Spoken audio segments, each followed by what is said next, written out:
I want to welcome everyone to Revolution Books tonight. My name is Raymond Lauda. I am a spokesperson for this bookstore, this unique bookstore, which is the political, intellectual, and cultural center of a movement for an actual revolution to overthrow this system and bring into being a society and world in which humanity can truly flourish. And this is a place, a space, that values critical thinking, the poetic spirit, and the search for the truth. And the beating heart of this bookstore is the work and leadership of Bob Avakian, who is the architect of a whole new framework of human emancipation, what's called the new communism. And part of what we do here at Revolution Books is hold what we call hot topic forums. Thus, tonight's program, the title of which is Voter Suppression Laws and the Real Stakes of the Republi-fascist War on Voting by People of Color. And this program is going to be led by Carl Dix and Jamel Mims. Carl is a follower and advocate of the new communism developed by Bob Avakian. He's a longtime revolutionary who has been on the front lines of the fight against imperial wars, the mass incarceration, the police murder of Black and Latino people. And he is a voice of this bookstore and a voice of the revolution. And also here tonight is Jamel Mims from the New York Revolution Club. And Jamel was very instrumental in organizing and planning last week's May 1st celebration at St. Nicholas Park. You might have seen and heard, Jamel. So they're going to lead the discussion today, and you'll have an opportunity to pose your questions and comments. And I want everyone to stick around so we can talk and exchange some more. So now, for tonight's Hot Topic Forum, I turn the mic over to Carl and Jamel. Should we start with the clip? Roll the clip. All right. We are confronted by, we are now being ruled by a fascist regime. And the fact is that in this country, with its whole history of genocide, slavery, and racism, any form of fascism, including one basing itself on Christian supremacy, any urge to restore past greatness cannot help but be bound together with white supremacy. The Republican Party has been moving in a fascist direction since the late 1960s, with further leaps since then to becoming more and more openly fascist. And in running for president in 1968, Richard Nixon adopted what has been called the Southern Strategy, which the Republican Party has followed ever since. This is a direct appeal to white supremacy, to the racism of white people, particularly, though not only, in the southern states, who are enraged that black people are not staying in their place. The Republican Party is not the party of Lincoln, as it sometimes demagogically claims to be. It has become much more the party of the Confederacy. With Ronald Reagan, the Republican Party took another leap on the road of fascism. Reagan very deliberately began his campaign for president in 1980 in Philadelphia, Mississippi, where in 1964, 3 civil rights workers were kidnapped and brutally murdered by white supremacists. There, in Philadelphia, Mississippi, Reagan proclaimed his support for states' rights, which particularly in the South have long been code words for white supremacist lynch mobism. And after George W. Bush took things still further in a fascist direction, including the open use of torture and the active promotion of Christian fundamentalism, the Trump-Pence regime has made the leap into all-out fascism. There is a direct line from the Confederacy to the fascists of today, and a direct connection between their white supremacy, their open disgust and hatred for LGBT people as well as women, their willful rejection of science and the scientific method, their raw America First jingoism and trumpeting of the superiority of Western civilization, and their bellicose wielding of military power, including their expressed willingness and blatant threats to use nuclear weapons to destroy countries. The truth, another terrible truth that must be faced, is that in the context of profound and acute contradictions that are asserting or reasserting themselves in ways that are tearing at the very fabric and deepening cracks in the foundation of this country, at the same time as the American empire is facing serious challenges internationally, fascism is one possible resolution of this, on the terms of this system and its ruling class, even as this is a horror for humanity.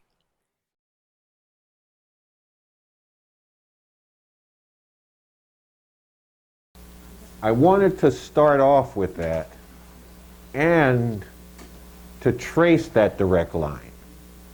1866, Memphis, Tennessee. Some police clash with recently demobilized black soldiers. Enraged that these black men did not stay in their place, mobs of white police and civilians rampage into black neighborhoods, massacring people, burning down houses, burning down schools, burning down churches. Let's see, 46 black people were killed, more than 100 were injured.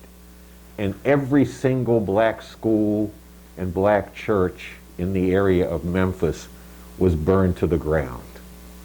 Again, 1866, the New Orleans Massacre. There had been an attempt to form a new state government for Louisiana that was going to accept the results of the Civil War, the dissolution of slavery, and grant black people voting rights.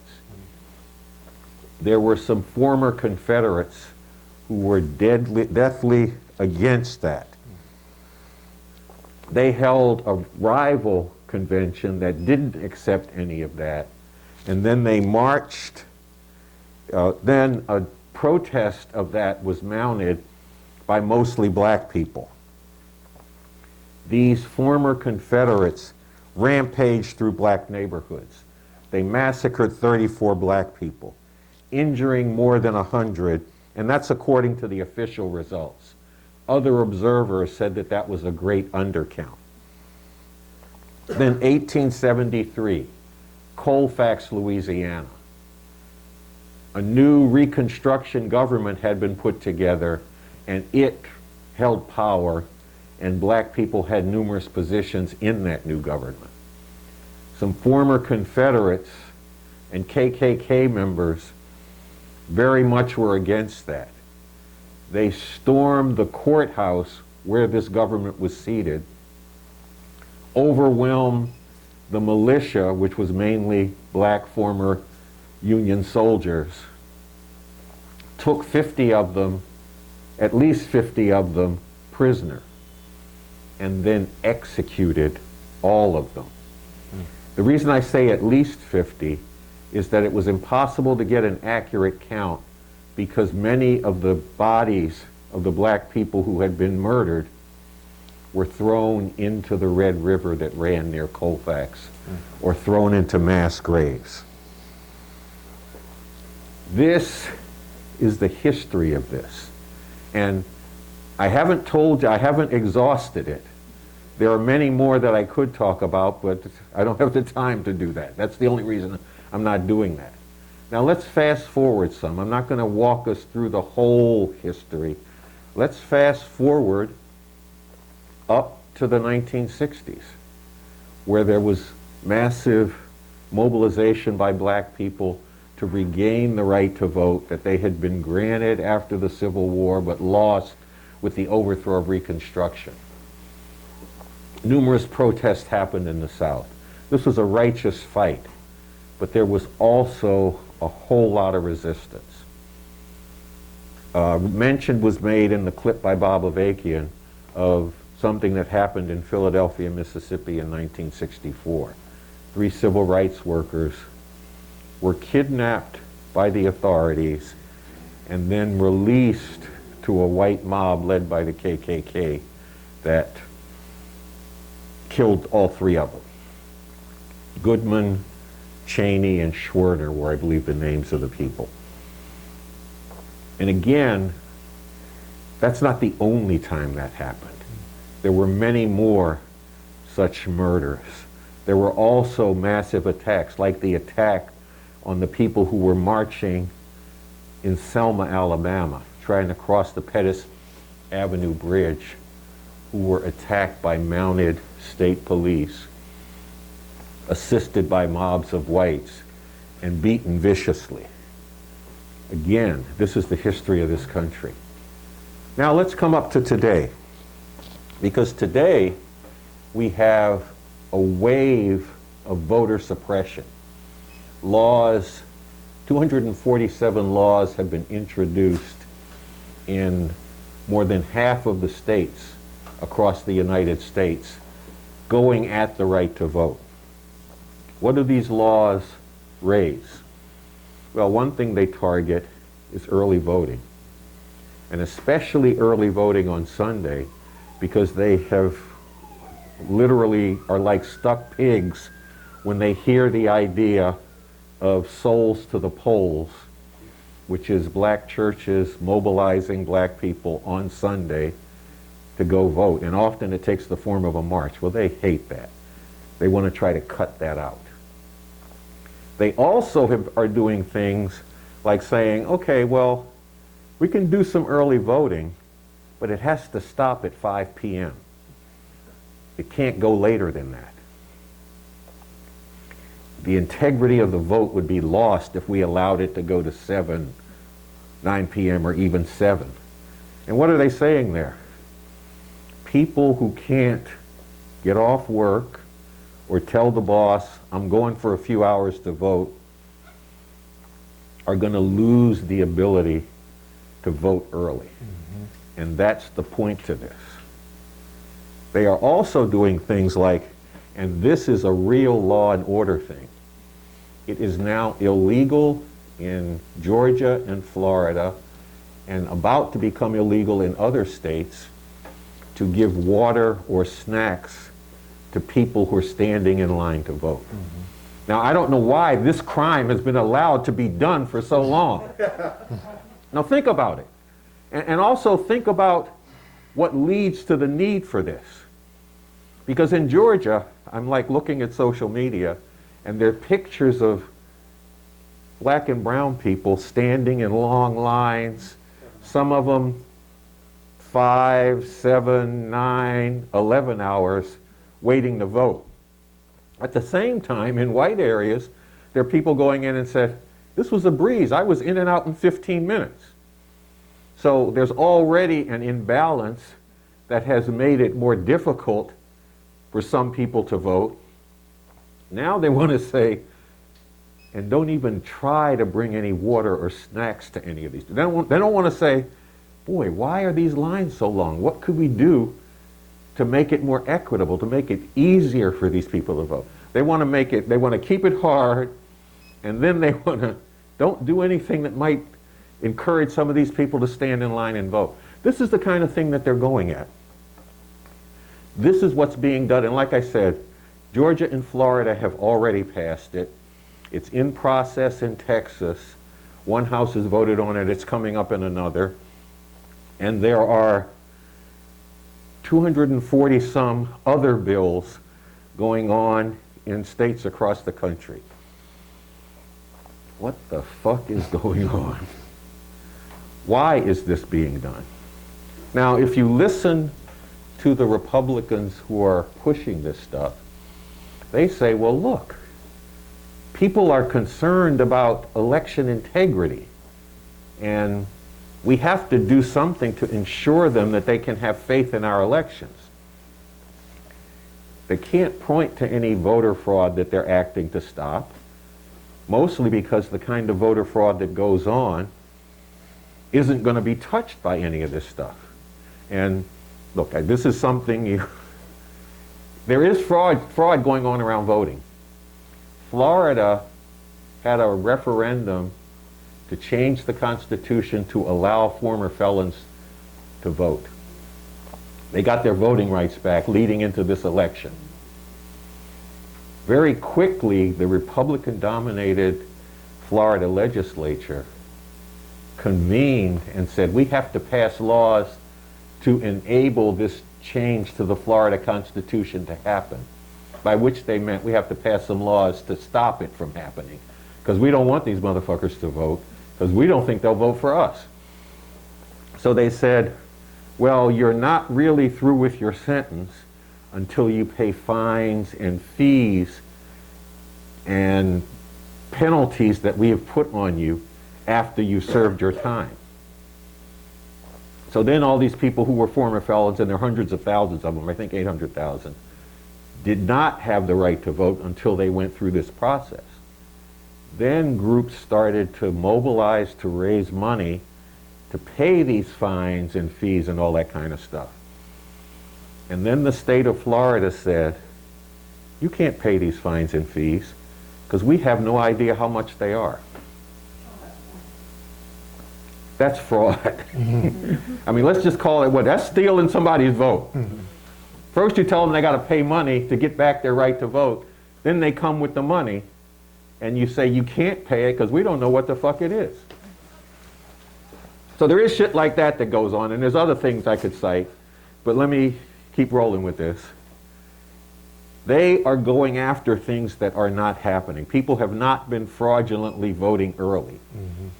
People have not been fraudulently dropping their ballot in. They have these, I forget what they call them, the box that you can, the drop box. You can drop your vote in. There's no evidence of any significant voter fraud, and not much evidence of any voter fraud happening that way. But that's what these laws are aiming at, and it is all aimed at making it more difficult for people who are likely not to vote for the Republicans to carry this out. Now, this is obviously being done to marginalize the opposition to the Republicans, to marginalize the Democrats, make them less of a factor in states that the Republicans control. But there is much more behind that than this. And I'm going to touch on something which I really encourage people to check out. There's a New Year statement by Bob Avakian. A new year, the urgent need for a radically new world and for the emancipation of all of humanity. And he talks about what's behind it by getting into the dramatic shifts in the position of black people since World War II. How they've gone from sharecroppers on plantations in the South, migrated across the country, became factory workers in the factories all across the country, and then saw those factories disappear as they moved around the world, which meant there were large numbers of people who were in these urban areas with no way to legitimately support themselves and raise families. And the system had to deal with this. And the ways that they have dealt with it, and there are differences in how to best do it, but the ways that they have dealt with it have included prisons, police, punishment. That has been a key part of how they deal with it. Again, Avakian goes very deeply into this. I just wanted to touch on that in this statement. You can get it at revcom.us, or you can get it right here at this bookstore. So this has become something that they have to figure out how to deal with, and there are differences at the top of the society in terms of how to deal with it. And this voter suppression shit is one program for how to deal with all this. I could talk some about the other program, but I realized I'm doing this together with Jamel. I mean, I'm in it. I'm digging I'm into your presentation. I'm like in here Googling. No, I mean, I think, look, I was just going to say, you guys won't be you'd be surprised to know that Carl and I coordinated this. I think it's worth revisiting that quote at the top of the clip, that we shared at the top of this program, all right? And again, just to reset real quick, this is a talk about voter suppression and especially this recent wave of voter suppression that we've been seeing. Right? Every day, you probably get a notification on your phone or notification on the news, right, about another law that's been passed or about what's happening in Georgia, about these 43 states that are taking up this, these incredibly repressive measures and laws, or about another business that's decided to go along to express their disappointment with this, right, by divesting in Georgia or et cetera. And so we're here to talk about what's happening with all of this, why it's happening, and frankly, what we need to be doing about it. And we began with a clip from Bob Avakian that, with a quote that really expressed this.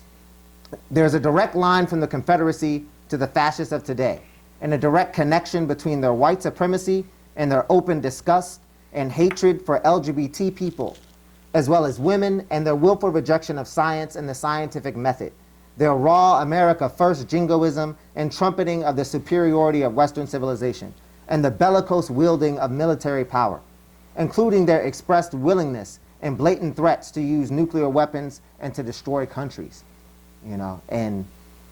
And Carl laid out a whole history of, even though it was just so brief, of 3 instances from New Orleans, from Halifax, right, Virginia, instances where the right to vote of black people was brutally repressed and crushed, right? We've heard this, we've seen this over and over again. The 13th, the 14th, and 15th Amendments are supposed to actually ensure the rights of black people to vote. But here we are again in 2021, and we find ourselves fighting for the same rights that we were supposed to have, over 100 years ago, right? And so, I think there's something that really is concentrated in that quote from Bob Avakian around this direct line from the Confederacy of then and to the Confederacy, and, what we're seeing, the remnants of the second president of the Confederacy exiting office, post-insurrection. And, I think, look, it's and you began to draw from the New Year's statement, it's important to really figure out where this is coming from. And, you were speaking to these attempts from the Republicans to justify this as mail-in voting has gotten all out of hand. We really can't control who's been mail-in voting, right? And casting illegitimacy and doubt on the entire electoral process, right? You have these voting laws that are going up right at the same time. I was also thinking about and reading about what's happening in Arizona, right? Where you have independent audits of the votes that already happened in November. Like, when has this fucking happened? By a guy who was at January 6th. by someone who was there at January 6th. This is, it's like you look through this and what has actually been the strategy and the platform of the Republi-fascist through this, right? The platform in response to this has actually been to deny the actual votes of black and brown people, to deny the votes of people, who came in overwhelming opposition to the polls, right? And in order to drive out Trump and Pence from office.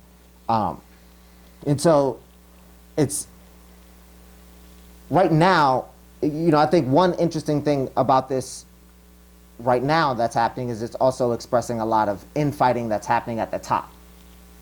And you see, this is a real opening. Like, look,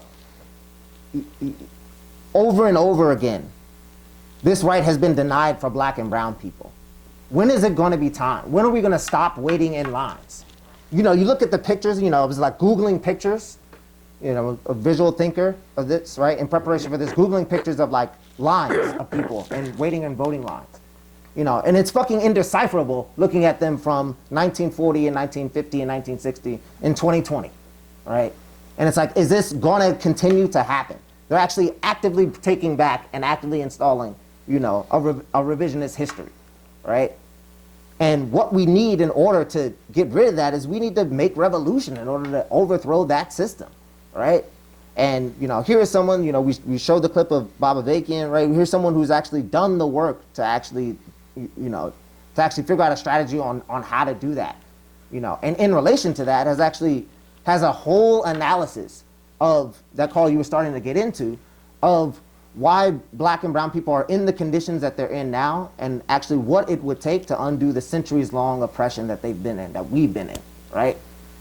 And I think it's just this, you know, digging into this material in particular, you know, Baba Vakian on the liberation of black people and for all humanity, and folks getting connected with the Revolution Club and programs like this, and connecting with webcom.us. This is the time to do it. You know, we're in times where you know, where things are sharpening up, where they're actively taking us back to the 1800s, right? Actively taking us back to the times of the Confederacy.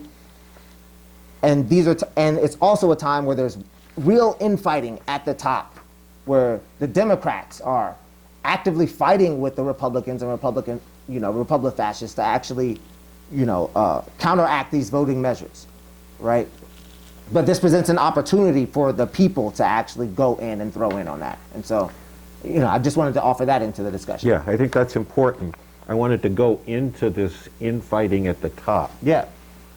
Because it does rest on those demographic changes that I referenced from Baba Vakian's New Year's statement, presenting the people who run this capitalist imperialist system with a big quandary. What do we do about the fact that there are millions and millions of black people, Latinos, other oppressed people of color, indigenous people, and poor whites for that matter, who our system cannot profitably exploit? Mm-hmm. What do we do about that? What do we do with them?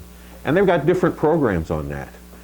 In common is what I talked about mass incarceration, about police terror.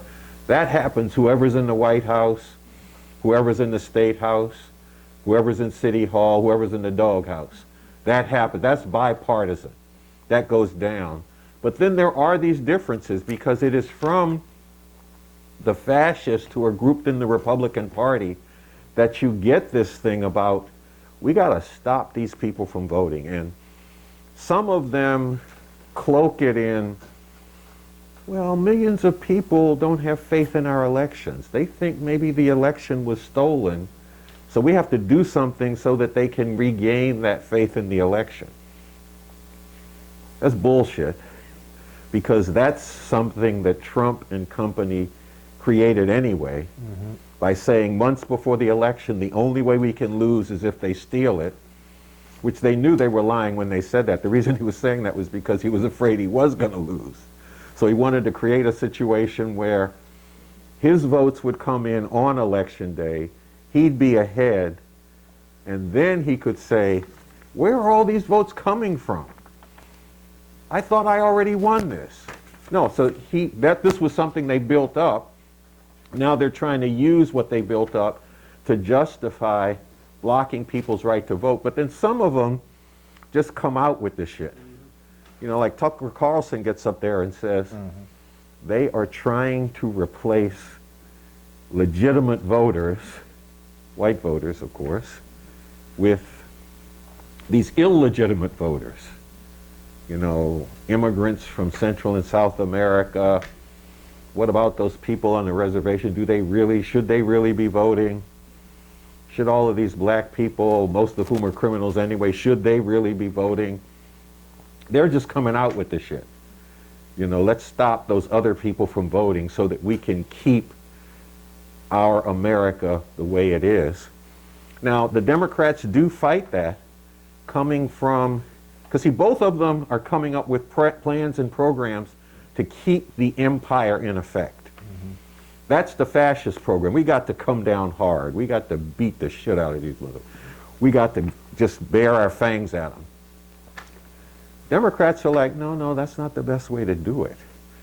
These multi-racial approaches that bring some of the oppressed people into the institutions that run this country, they're important.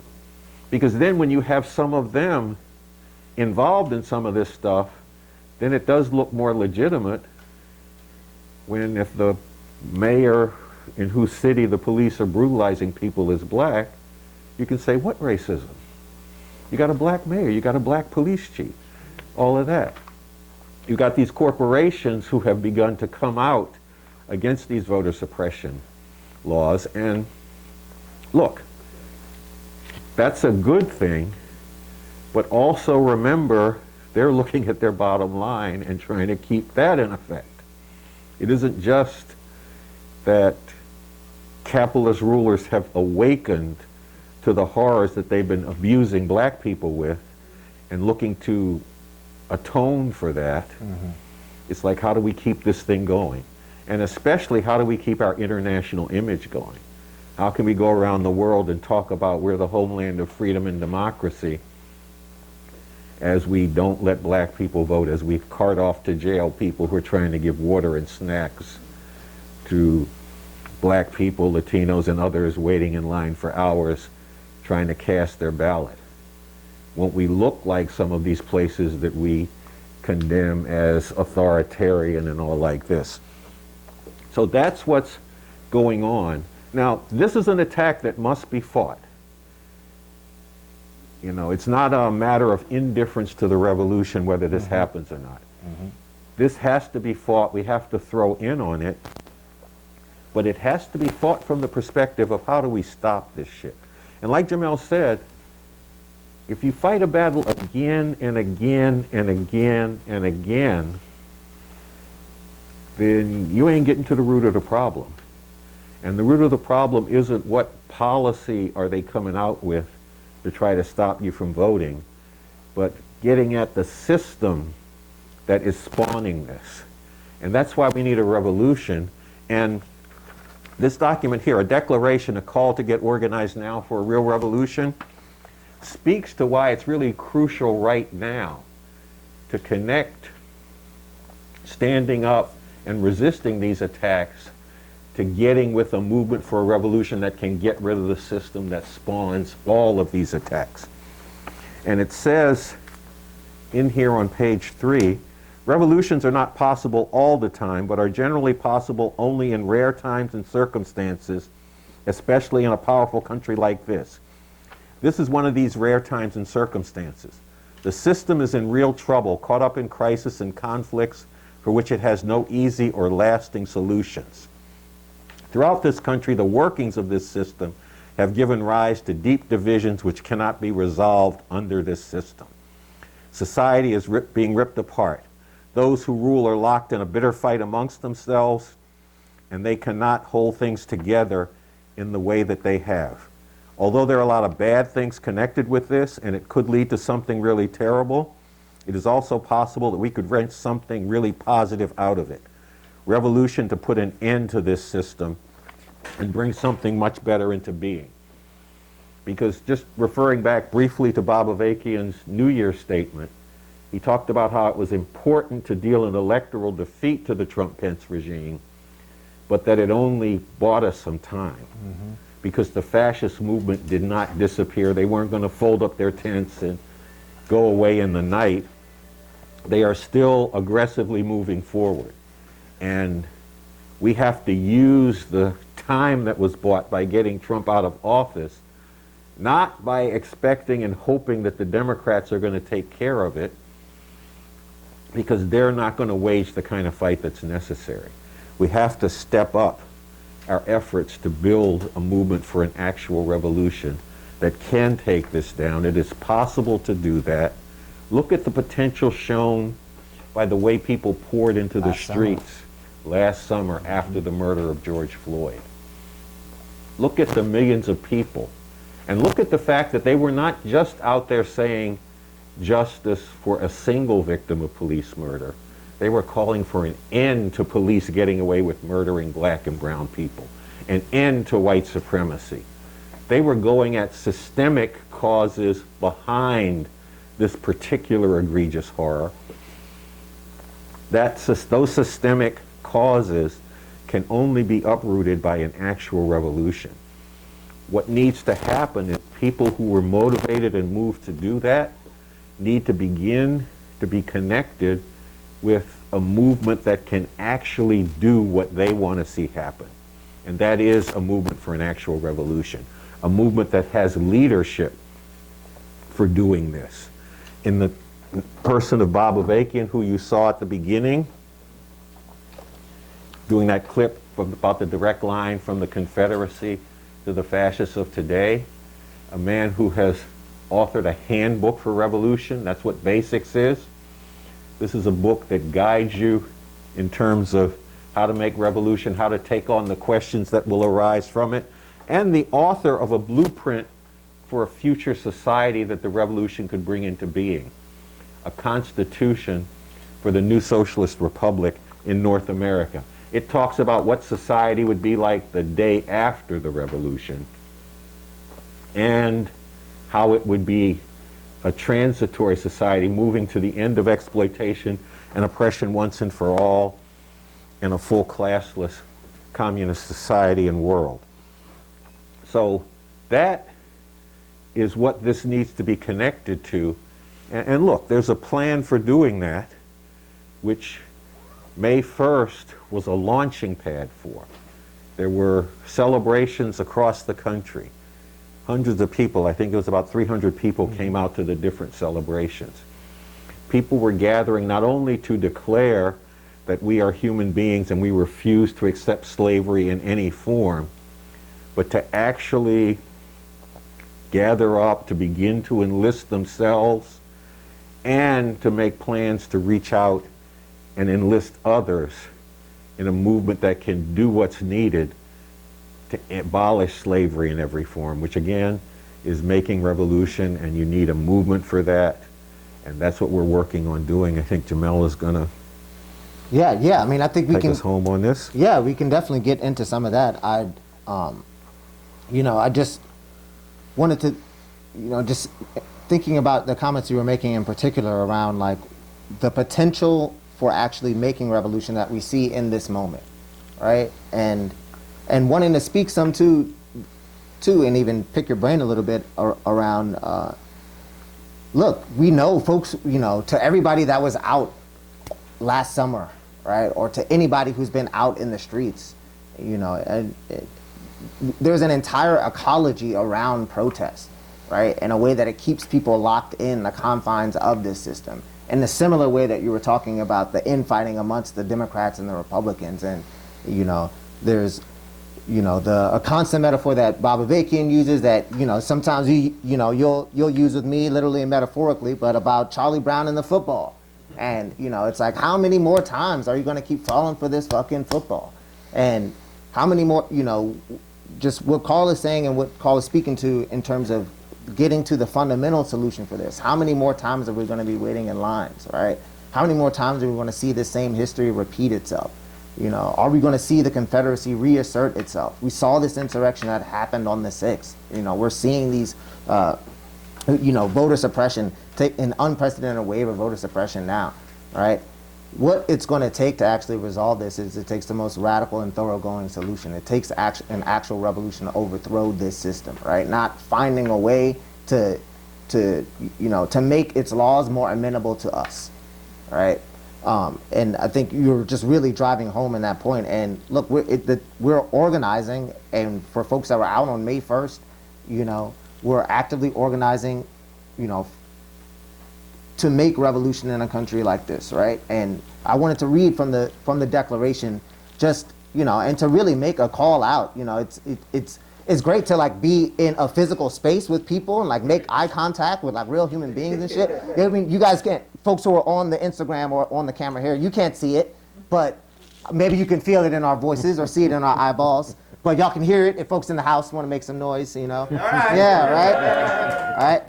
But look, folks in the house represent a core of people, but to everybody who is watching or everyone who is up at night or scrolling or who is sick and tired of looking at this and looking at this world who thinks there's got to be a way out of this. People took to the streets, like you were saying last summer, because they thought there's got to be a way out of this, right? Not just for George Floyd, who were coming up on the 1 year, anniversary of when people stepped out into the streets in the first place, right?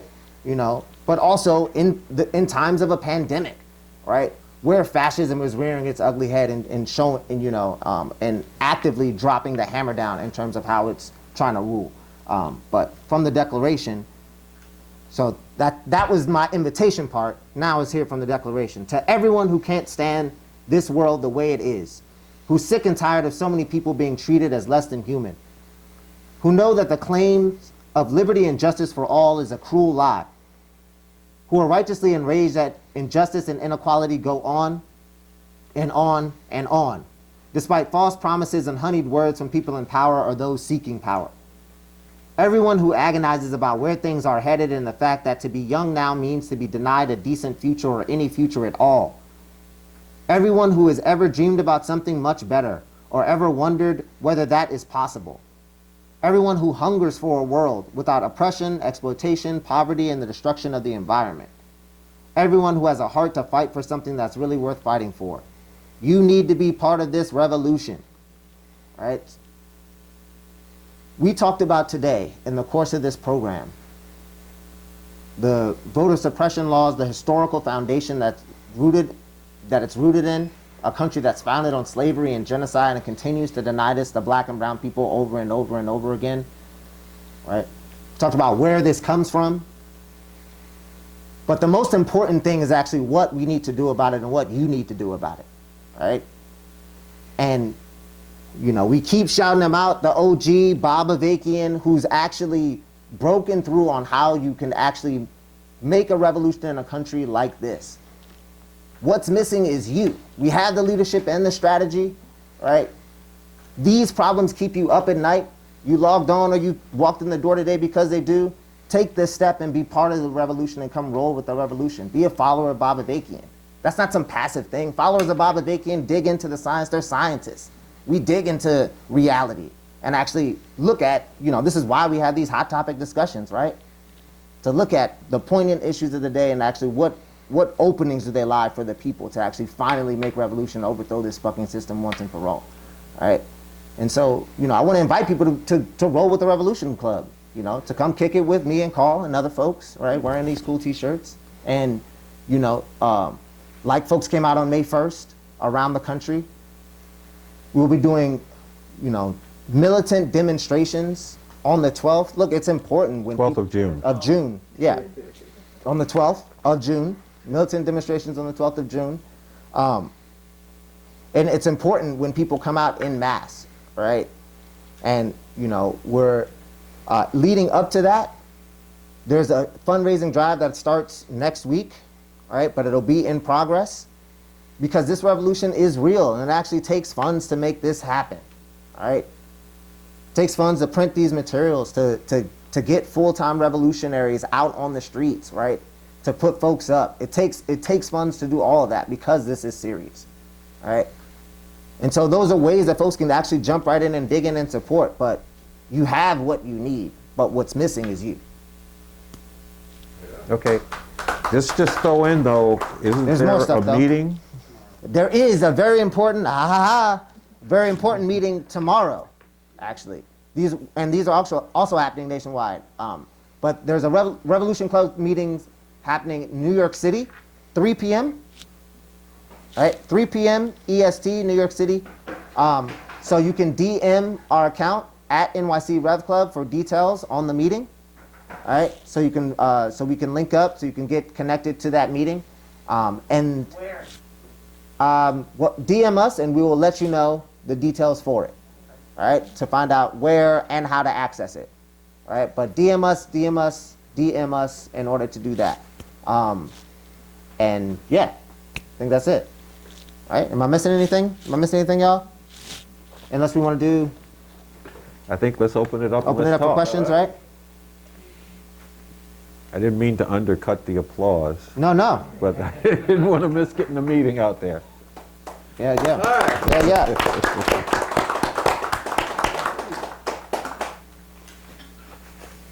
Okay, so you all heard it. I saw some head motions that seem to indicate that some things click with people, but maybe there were some other things you got questions about. So let's get into all of that. Might have a different take on some things. Get into that too.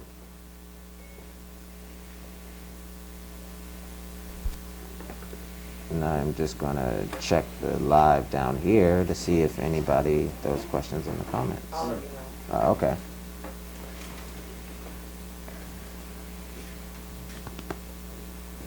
Okay, so you're going to take the mic and make it available to people? Yeah.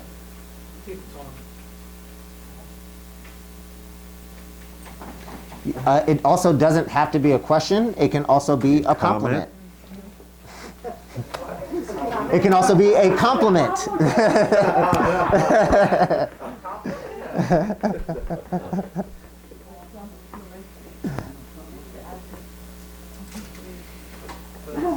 I think there's a There was a hand gentleman back with the there. handsome dog in the back. Do without the microphone. Hey, listen, I thought I thought it was the opening thing from Bob Bacon was not just a good framing of it, but it was amazing how much ground he covers in just a couple minutes. And then all the stuff that you guys said, I thought was really helpful, and I thought hits the nail on the head. The thing that was just thinking about is like, you know, when he says there's a direct line from the Confederacy to the fascists of today, when we talk about this fascism, and you think about the police murder of black people, which is just part of the basic functioning of U.S. society. It's not even, you know, it's not just when Trump or that's just how this system operates to enforce its white supremacy. And then you have the mass incarceration of black people and Latino people too in the last, 40 years. And I think it's important to understand and not become numb to the word fascism and the fact that these genocidal things that happen against black people in particular, that if these fascists were to come to power again, either through a legitimate election or through force, the actual genocide that will happen against black people in this country, and also immigrants, particularly people from Mexico and other places in Latin America. I just think that that's like an important thing to recognize, that the defending the right to vote isn't really important in these southern states, and it is kind of emblematic of a whole program of trying to enforce their fascist or secure their fascist rule in the future. But it's really like the tip of the iceberg of what this will actually mean for all of humanity, but even on this, in terms of the whites, of like, Carl Dix, you've said this a lot of times before, but there's been a slow genocide. One could argue with evidence that there's been a slow genocide going on against black people for the last, few decades through this mass incarceration. You get the next one who's maybe not as reckless and stupid as Trump that comes in, and they're able to get in there with their Supreme Court, their 300 judges that they installed in the last 4 years. And we could see the type of annihilation, kind of like what we'd seen in, what we've seen through some of the historical awful genocides. I just think that's important to recognize, like, kind of what's at stake here for people. I think that's an important point, because, look, there is a dehumanization involved with saying to people, you do not deserve the right to have a say in how this society is run. You don't qualify for that. And that's what those mobs in Memphis in 1866, New Orleans in 1866, Colfax in 1873, that's what they were saying. That's what those state troopers were saying on the Pettus Avenue Bridge. You people are marching for the right to participate in the running of this society? I don't think you qualify. That's what's being said today. That's what's being put down on this. And look, I say this as somebody who, up until last November, had never participated in one of their elections. Because I saw them as choosing between which representative of the ruling class was going to rule over you and bring shit down on you for the next 4 years. We actually, and it wasn't me personally, the Movement for an Actual Revolution participated in the 2020 elections. And we did that not because we thought this wasn't different sections of the ruling class, it still was, but it made a difference which section of the ruling class ended up wielding executive power. And that it was important to stop Trump and Pence from continuing to do that. But that didn't solve the problem. We still got to deal with it, but again, it's not a question that doesn't matter to the revolution. We can't sit back and let them make this declaration and carry it out that you people are not worthy of participating in this, and you people aren't, and you people aren't. Because statements like that if they are carried out and enforced and allowed to go down without fierce opposition, can lead to people becoming demoralized and even defeated and not being able to stand up. So it's important to fight this and to understand the stakes involved in what we're fighting around. You want to? Yeah, I want to say something as a person who, I've only been to one thing with the event we had.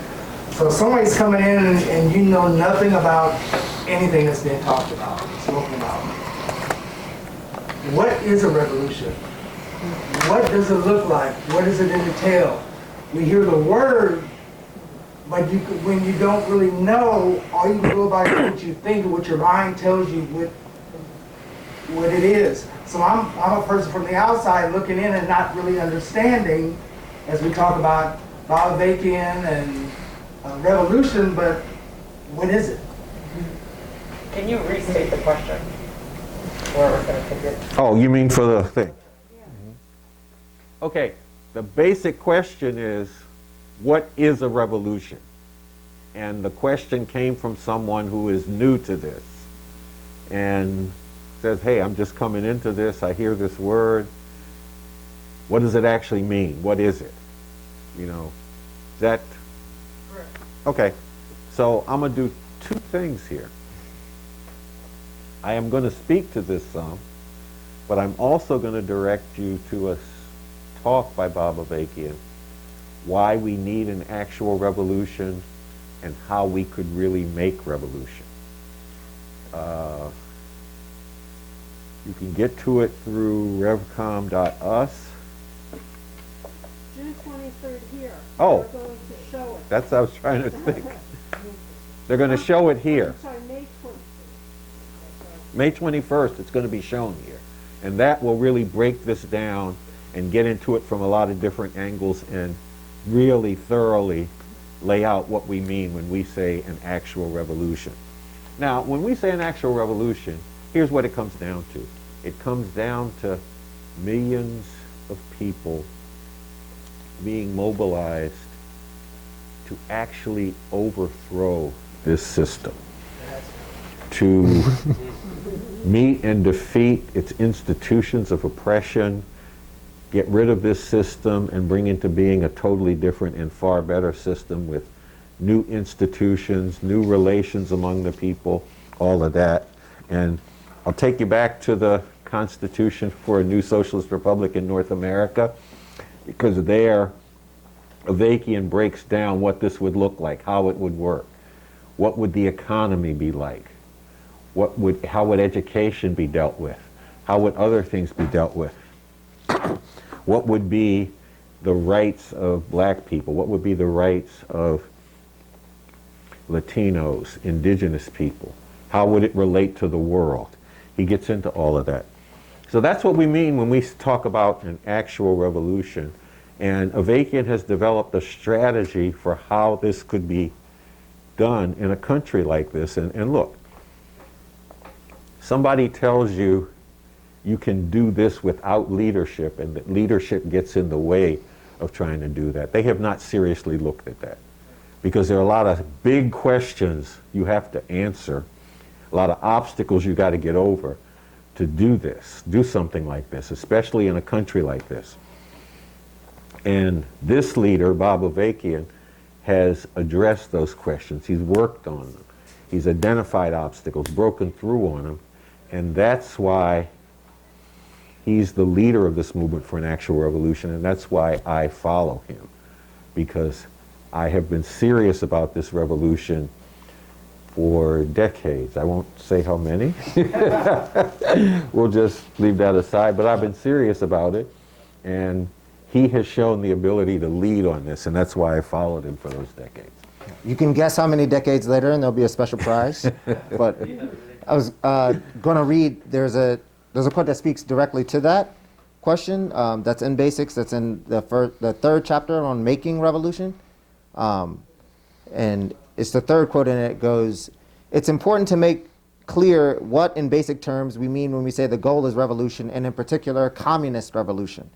Revolution is not some kind of change in style or a change in attitude, nor is it merely a change in certain relations within a society which remains fundamentally the same.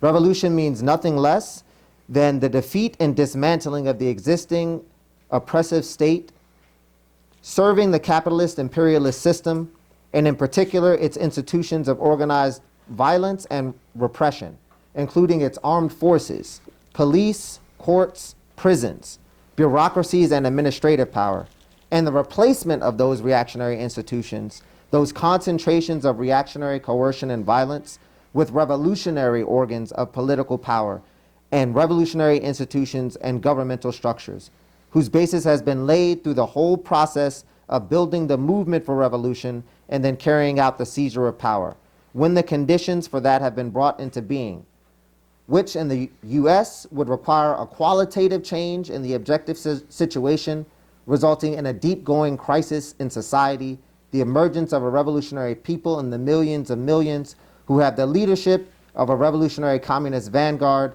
and are conscious of the need for revolutionary change and are determined to fight it." So we're talking about nothing less than actually overthrowing the system, its military, its courts, its police, you know, and to do that, like he's saying, you need leadership. What did you say? I just haven't got to the chapter yet. Yeah, it's in chapter 3, but yeah, I mean, I know that's very dense, but that is, you know, what Carl was referring to, nothing less than actually overthrowing it. And you're going to need leadership to do that. That isn't something you can do with everybody doing their own thing or, you know.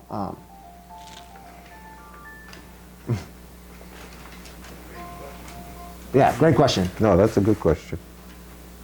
Mm-hmm.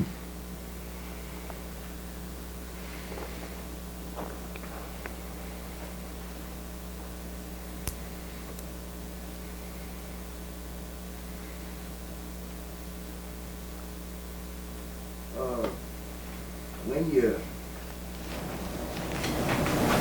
talk about the political system, that makes me think of Malcolm when he said, we're in the position of choosing between the fox and the wolf.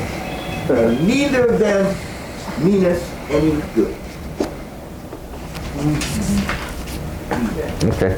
I need to repeat that? Yes. Okay. The brother posed, thinking about political systems brings him back to Malcolm, who said, when you are thinking about these politics, you're in a position of choosing between the fox and the wolf, neither of whom means us any good. Mm-hmm. And righteous on that. Yeah. No, I mean, that's it. That's the bottom line when you get through all the ruffles and flourishes.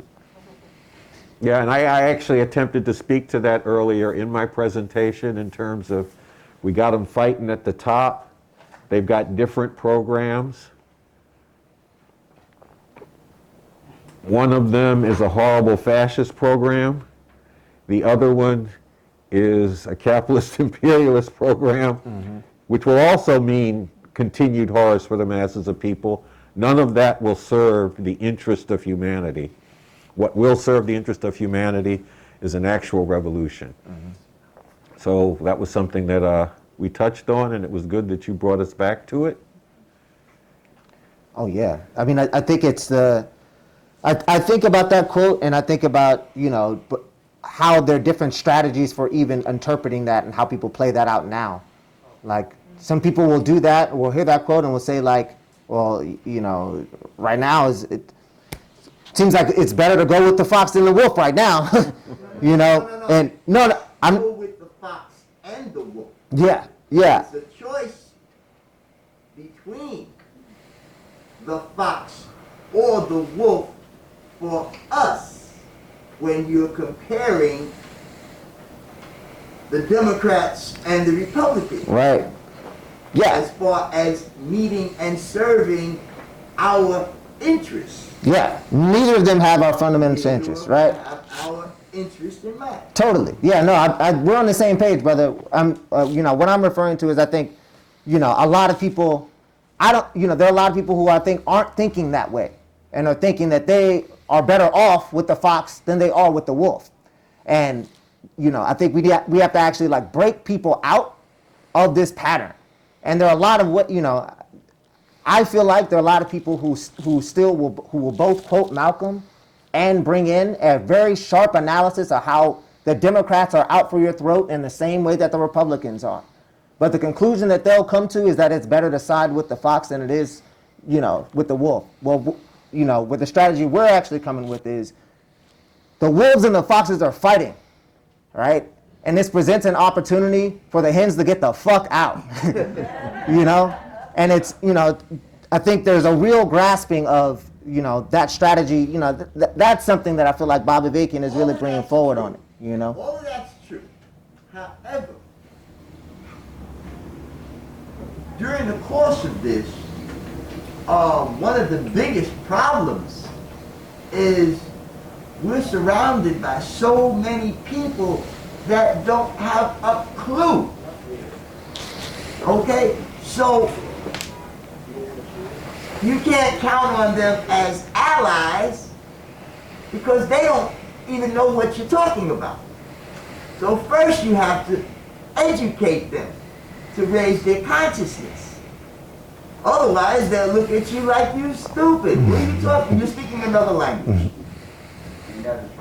Okay, for the Instagram piece, the brother is raising, what Jamel said is true. The problem is you're surrounded by a lot of people who don't have a clue. And they won't know what you're talking about, so we have to educate them. That's basically your point? Look, that is a problem that we're up against. We have a movement for an actual revolution. We have leadership for that movement. It actually speaks to the interest and even, frankly, some of the felt needs of people. All those people who were out in the street last year after the murder of George Floyd, demanding an end to white supremacy, they actually need a revolution to do what they wanted to see happen, and they don't know that yet. So we got to break through on that. We got to get more and more of them to see that that isn't just a nice dream that you have about ending white supremacy. It is something that could actually happen, and here is how it could happen, and here is what you need to do that, and we have a plan working towards that. That's why we had May 1st celebrations as a launching pad. That's why we're going to have a Revolution Club meeting tomorrow that's going to map out a plan going forward, leading up to militant demonstrations in a number of cities around the country on June 12th, and not demonstrations saying we want to see a new law passed, we want to see this policy change, et cetera, et cetera. It's going to be demonstrations under the theme of revolution, nothing less, carrying forward with we are human beings and we refuse to accept slavery in any form. Showing to people, manifesting in the streets, that there is a force that stands against all of this stuff. And if you want to see all of this stuff ended, this is what you got to hook up with. This is what you got to connect with. Bring your questions to these people and get into it with them. That's what we're doing to work on this, because we got to educate people, but part of that education thing is bringing them right up face to face with reality, and how what they're seeing, what they're doing ain't going to transform that reality in the way that they would like to see it transformed. But there is somebody, there is a force that is working on that transformation. And then we're going to have to struggle with people. Because I remember when I came forward, when I came out of Leavenworth Military Penitentiary, I thought I was down, I'm a revolutionary. I'm ready to roll. People had to struggle with me, though, because I hadn't fully broken with the Democrats. I thought there was maybe something good about that John F. Kennedy guy. I needed to learn some things, even though I thought I was a revolutionary. I thought that what I had done, organizing in the prison and putting my life on the line and all like that, I had my bona fides, but I had to be struggled with. I had to be struggled with over the question of, does the leadership for the revolution have to be a black person or a Puerto Rican? Because I was for a revolution, I was for a multinational revolutionary vanguard, but I was like, but we can't have somebody white lead that. It's got to be somebody black or Puerto Rican. I got struggled with over, well, how does the skin color qualify somebody? Is that the qualification, or is it the ability to lead, the demonstrated ability to scientifically analyze the situation, figure out what the road forward is, break that down for people, and bring others along to carry it out? And I actually encountered that in an all-night argument / conversation with Bob Avakian that I engaged in the 1970s when I was 3 years old. Maybe a little older than 3. How are you even born?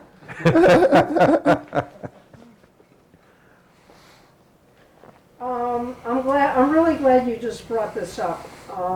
Look, Bob Avakian is an old white guy, and I really, really want to encourage everybody who's got that same question in mind that Carl had, to think about and consider that he is, in fact, eminently qualified to lead a revolution that's going to liberate black people and emancipate humanity.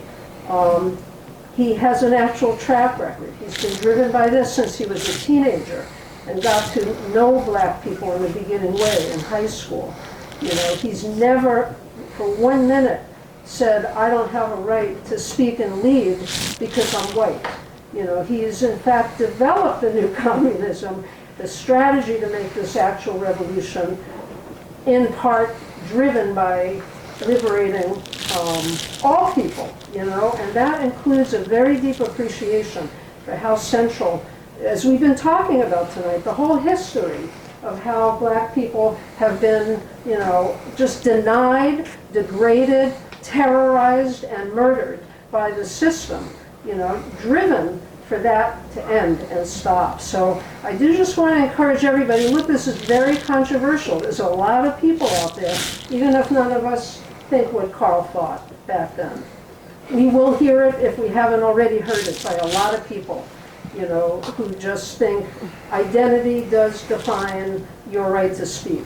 And so, here at Revolution Books, we welcome this being put on the table. We welcome introducing people to the work and the leadership of Avakian and a way to get into it. You sort of referenced that you've been reading Basics. We did start a Basics discussion group a couple of months back in the winter. We can do it again, where people have an opportunity to get introduced through this handbook of the whole body of work and the way out. So I just wanted to share that.